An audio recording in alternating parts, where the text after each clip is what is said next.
Hello, what's up mga boss? Welcome back and again dito sa aking YouTube channel, Asil Naked Hill Breeder. Yun. At ngayong araw nga pala ay babagi ko sa inyo yung diskarte para na mapagpaproduce tayo ng mga malalakas na warriors in the future. Yun. So sa breeding pa lang, alam na natin na yung ikalalabas ng ating mga alaga na breeder kung malakas nga ba o hindi. At itong ibabagi ko sa inyo ay yung paraan ko para na magkaroon ako ng manok na malakas pumalo, na pumuputok yung palo. Yun mga boss.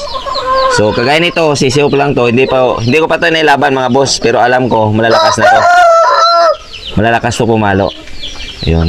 Ito nga pala ay turning to 3 months old ngayong April katapusan, no? April 2025.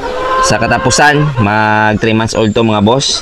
At ang yung bloodline nito ay Belgian Asil. Hindi, Pakistani Asil pala mga boss. Yun.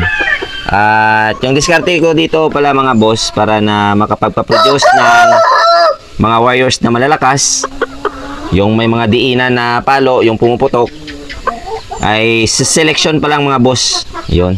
Kino-consider ko talaga yung sa selection ng aking mga gagamiting pullets mga boss, kasi nilalaban ko yan. Binibase ko kasi dun sa fighting style, sa stamina at sa lakas pumalo, sa accurate magpatama. Yun, dun ako nagbe-base sa aking pullet mga boss. Sa broodcock naman mga boss, syempre yung may nakaranas na ng panalo, tapos yung accurate pumalo, malakas, matibay at matapang mga boss sa patama. Yun yung mga criteria ko dito sa aking munting manukan. So bakit ko yun nasabi ng mga boss na itong sisiw ko na to ay malakas pumalo kahit hindi ko pa nailaban? Kasi based din dito sa aking experience dito sa aking munting manukan na nakakapagpaproduce talaga ako ng malalakas pumalo sa pamamagitan ng selection pa lang sa broodhen o pullet o sa broodcock natin na ginagamit. Subok na subok talaga yan mga boss at effective talaga yan.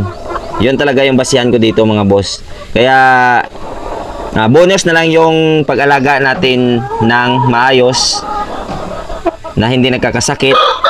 Tapos yung pag-alaga, pagkondisyon, yun, nakakatulong din yun mga boss. Yung pagkondisyon natin ng maayos, pag-alaga ng maayos na hindi nagkakasakit, pagkakondisyon ng maayos para na gumalaw ng maayos din yung ating alaga, at pagbibigay ng mga vitamins na naangkop dun para sa ating mga alaga. So yun lang yung maibabahagi ko na naman sa inyo ngayong araw, at sana ay napulutan nyo na naman ng aral, no? Lalong lalo na sa mga baguhan dito sa larangan ng Naked Hill. Itong mga binabahagi ko mga boss, simple lang ito mga boss, pero nakakatulong ito sa mga baguhan dito sa larangan ng Naked Hill. At kung ikaw ay matagal na nagbe-breed pero binabasihan mo lang ay basta nagbibigay ka lang ng gamot kasi yung iniisip mo yung gamot yung nagpapalakas, hindi.